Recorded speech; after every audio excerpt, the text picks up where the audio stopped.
Hey guys, what's up? Welcome back to the channel and welcome back to a new video. So we are in the process of getting the garage done, and one of the last things, or one of the main things that I need to get in here is proper lighting. Now the lights on the garage door, those are my Barina LED lights. I've had those for 5 or 6 years. I used to run them on the ceiling before I redid the garage. And they were good, you know, for a cost-effective option. They really got the job done. However, I wanted some proper lighting in here. So what I did is repurpose them onto the garage door. I did a whole video on that if you're interested. But we are getting some proper lighting on the ceiling. Now, I was going back and forth with a few different options, but I honestly think after all of my research, going with the 2-car solution from Obsessed Garage is the way to go. These are the 4-bulb LED fixtures. They're 5K bulbs. You get 6 fixtures to be able to accomplish the proper lighting in a space like this. My garage is 20 by 20, 400 square feet, and 6 of these fixtures is going to get the job done. So what I want to do in this video is obviously install them, but show you exactly how to get it done. Obviously, lighting and electrical and wiring and stuff is not everybody's favorite thing, including mine. So I'm going to walk you through it. It's really simple to do.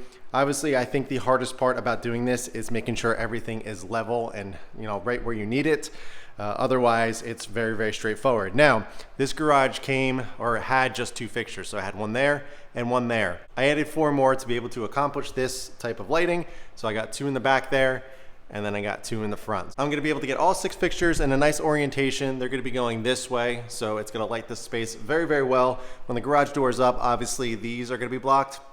So that is why I have these garage door lights. So when the garage door is up, I can turn these on and get some light on the back of the garage, back of the car if I'm washing, you know, modifying, doing whatever I do in here. So if you guys don't notice, these are from Prime Lights. They're made in Austin, Texas. It's pretty basic, nothing crazy or anything like that, but they provide a really nice solution.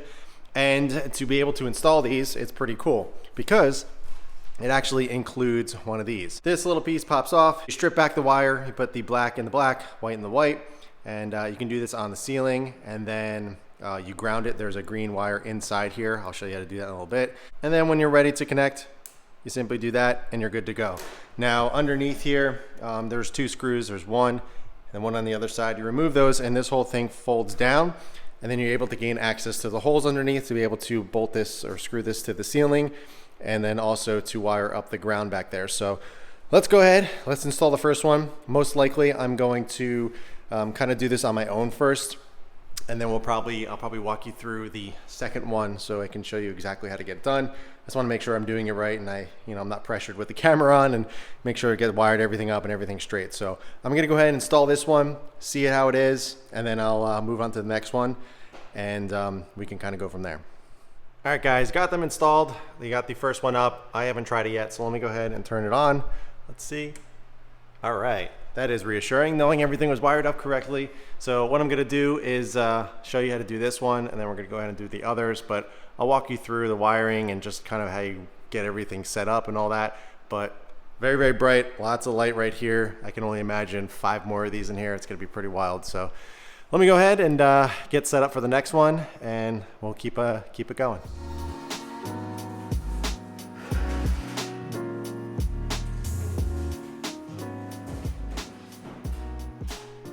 All right, so this is what you're greeted with when you pull it out of the box. You got the 4 5K LED bulbs that come with it, and then you have the actual fixture. Now these things probably weigh, I don't know, not even 5 pounds, 4 or 3 pounds, which is really nice because you don't have to, you know, bolt these up like crazy on the ceiling. We'll go over how many bolts and stuff I put in, how many screws, but I'm gonna go ahead and get this prepped. Now we need to get underneath this, and it's a pretty cool design. If you unscrew that one and then the one on the other side, this whole entire panel flips up, and then you have access to the wires and everything. Now I'm going to show you in a second. I'm actually not using where the wire is currently. I'm going in the center to make it a little bit easier. So let me go ahead, unscrew this. Actually, I can probably do this while holding the camera. Just unscrew these.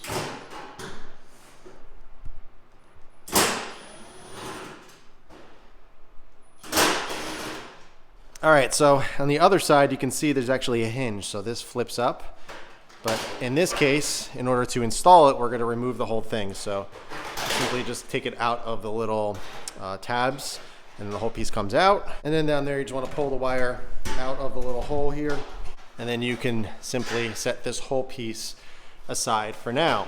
So what I need to do is As you can see, they have the outlet opening on this side right here. What I do, or what I did, is I remove this whole piece. You know, these are designed also to be hung from the ceiling on chains, but we are mounting these flush to the ceiling. So as you can see, this bumps out a little bit. So we need to remove this. Now, in order to remove that, you can see these little tabs on the back. You just got to bend them up and then you push it out and this whole piece comes out. You do need to transfer the ground screw right here. I'm grounding it actually over here on this one because I'm using this hole to put the wires through to center it. And but yeah, so let me go ahead and get this piece removed and get the grounding screw removed, and then we can punch out the little hole over there.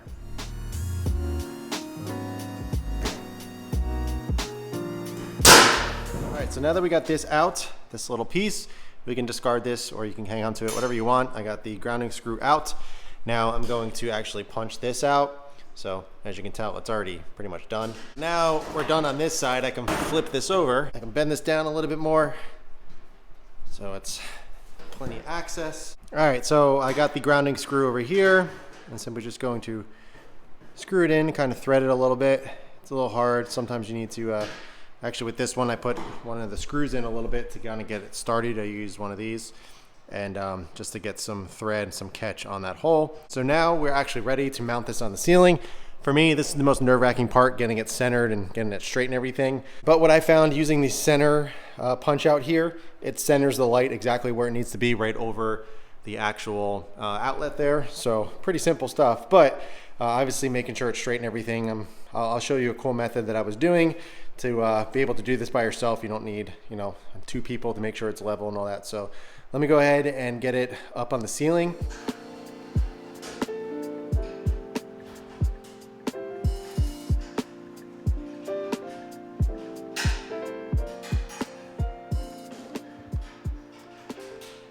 All right, so we got the fixture up there. I didn't screw it in yet. What I actually do is if you go up here, it's not centered or anything, but I ground the ground screw there, so it's kind of being held up by that.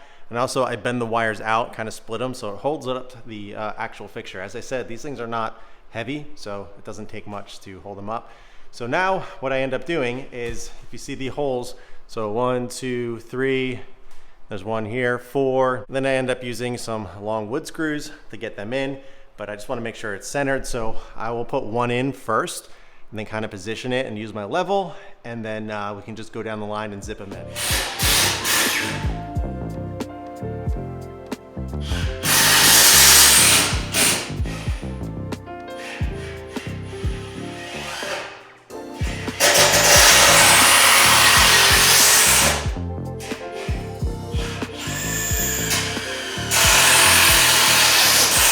All right, so we got it mounted up nice and leveled, nice and straight with the other one, same distance off of the little attic stairs. So we're good to go. Now we actually can install and wire everything up.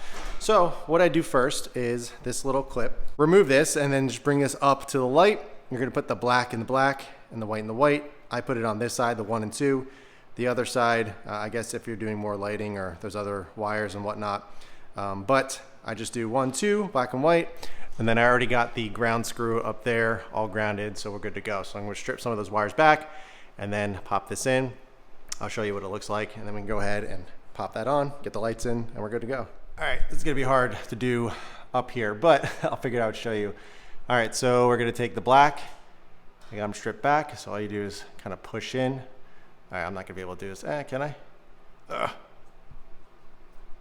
I dropped it. All right, so that's proving to be difficult doing this with one hand, but all you do is simply just pop them in. You don't have to do anything. You would just push them in, then it grabs on, and it's got a nice snug hold. So let's see if we can do the white one now.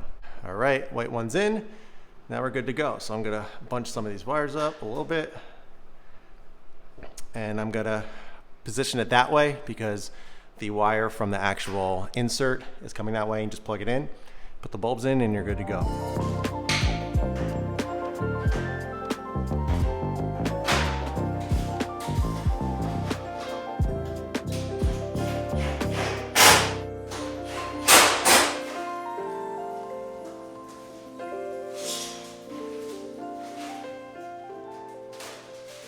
All right, so we're about to install the bulbs. Just want to show you. So if you look on either side, the little tabs on the bulb and then tabs there. You just slide them in on one side like that. Then all you do is just turn it and it's locked into place. So I'm gonna go ahead and do the other 3 and test the light out. All right, let's go ahead and test. Turn it on. Good to go. Wow, it's insane. Look how much light is here. And it's super dull. I got the little cabinet lights on, but it's crazy how much brighter this side of the garage is compared to this side. Crazy, and that's only 2 lights. We got to do 4 more. All right, so now that I showed you kind of a full walkthrough on that one, I'm probably just gonna knock the other 4 out. I may do a time lapse, or I may just do like the last few seconds of it, or kind of a few little clips, but I'm gonna knock the rest out.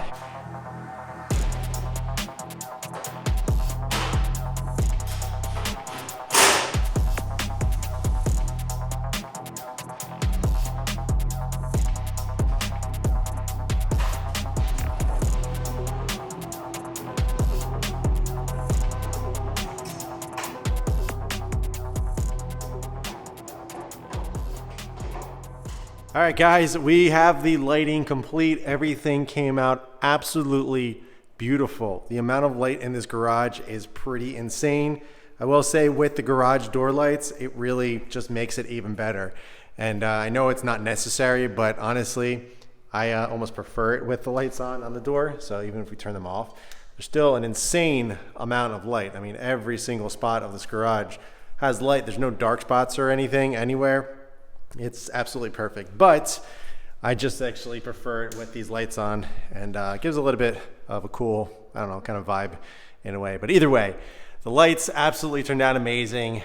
It took a lot of patience getting everything perfectly straight. I had actually cut a new hole on this side, on the where I was pulling the wires through, because the center hole that I was using on this side was actually positioning the lights over this way. From the wall, it's 44 inches. Obviously not this one and not that one. The middle one here, it's 44 inches. And from that little bump out there, it was 41 inches. So 41 inches, 44 and 44.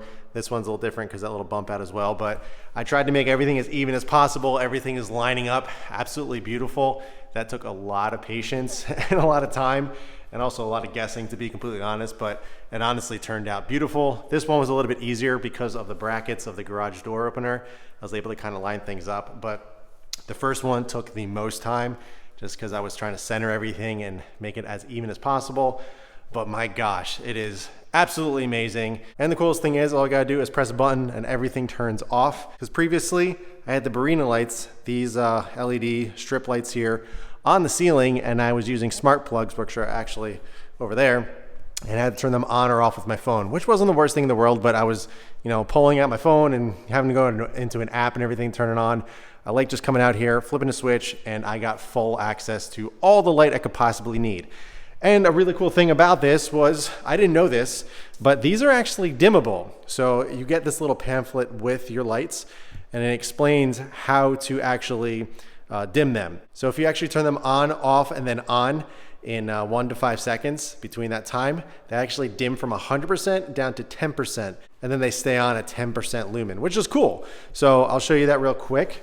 So if you turn it off like this, and turn them back on, and then you'll watch them kind of dim down to 10%.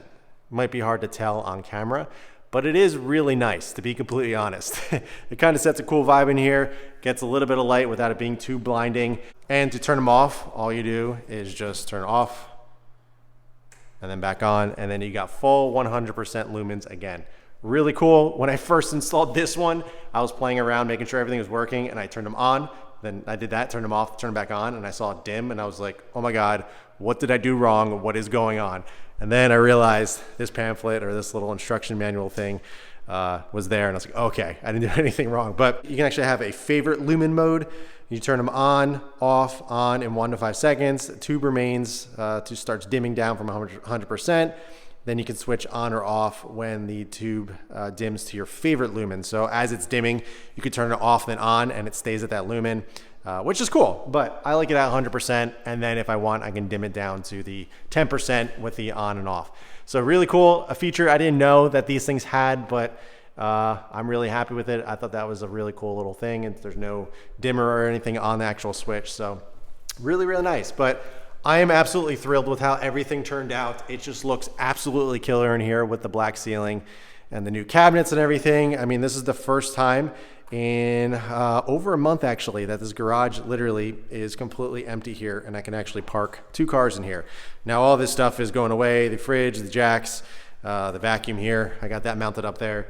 I got my quick checks mounted up on the wall, which is really, really nice. I was a little hesitant to do that since these things are pretty darn heavy. They're around 70 to 80 pounds, but I did some 2x6 blocking behind there before we drywalled, and I got right into the blocking, and those things are in there and they're not going anywhere. So it's really nice to finally get those off the floor. I don't have to worry about it, but yeah, man, oh man, I'm absolutely loving how everything turned out. So a quick little update on the cabinet situation. I got 2 things that I'm going to do. First and foremost, I don't think I mentioned it. Oh, I may have mentioned it in the last video, but I'm going to get a 55-inch TV here to fill out this entire space. I'm going to take off the heater, and I may put it down here, or I may not even mount it up at all and just take it out when I need it, or even just balance it on that little ledge there. I don't know. It may not even be worth mounting it and just trying to position it in the right place. So I may just leave that off the wall and then just put it on when I need it. But the most exciting thing that I'm actually going to do is the tabletop. Now, this is not that bad. It comes with the bamboo top. It matches exactly to this one. What I actually want to do to remedy my 2 little issues with this setup is get a new worktop. So as you can see, there's a gap here, which obviously because it's 2 different cabinets. And also my workbench is about, I think, 3 inches longer than, or wider than the base cabinet over here. So what I plan on doing is getting a full 90-inch tabletop. So it's going to be super nice. I'll throw a little picture of it up real quick of the color I'm going to choose. It's not going to be bamboo. It's going to be a darker kind of stain. So it's going to be really nice, but it's going to be a full tabletop. So there's not going to be any seam. And also this is 24 inches. This is about 21 or 22 inches, but I'm getting 25 inches. So this is going to be an inch further. So it's going to be closer to the wall. It's going to fill out this gap. So it's going to look like one long, beautiful piece. So I'm going to do that. I think I'm kind of researching around different places, but I think I found a place that I'm going to try and see how it turns out. And I think that's going to be really, really nice. Also, the speakers, I'm going to put all the way at the end of the cabinet here, or I may mount them up on the upper cabinets there. I don't know. I'm not sure. But I'm going to definitely kind of change some things up here in terms of the tabletop, the TV, and everything. So it's not permanently like this. But for the most part, super thrilled with everything. I made some little legs for the freezer over here. I'm going to box that out and make it look much nicer, but I just wanted to get the Home Depot buckets, if you remember, out from under there. So from the pallets from the cabinets, I actually made some quick little legs. Turned out pretty cool for a pallet. I feel like I can finally start using it. You know, I just been in here for the past, oh my God, for the past few weeks till like 2 a.m. every single night, getting things done and just tinkering and, you know, playing with some ideas. And I finally feel like I'm at a point where I can enjoy it. So to me, this is like a car. It's never going to be done. There's always going to be something to do. So I'm constantly going to modify, if you will, and make it better and better. But I believe I really got a good start on it right now. I got it to the point where I wanted it. And I can really start using the space again, start working on my car again. I have quite a few mods over here for the M3 and a lot of things going on that I'm really excited about. So we can finally start getting back to the cars and driving and having fun with the M3 and other cars and all that stuff. So I'm looking forward to getting back into modifying and enjoying the car. But so there are the lights, the Obsessed Garage 2-car garage solution. These are the 4-foot, 4-bulb LED fixtures. You get 6 of them, and honestly, they light this space perfectly. I wouldn't want any more. They also sell a 6-bulb configuration, but they even say that's too much. So going with the 4-bulb is perfect. I can confirm it is perfect. That is going to do it for this one, guys. I hope you enjoyed it. That was a lot of fun, and I'm really happy I got it done and completed. So now we can pull some cars in here and enjoy the garage and have some proper lighting. So that is going to do it for this one, guys. If you have any questions at all, be sure to ask them below. But in the meantime, keep it clean, keep it simple, and I'll catch you guys in the next one.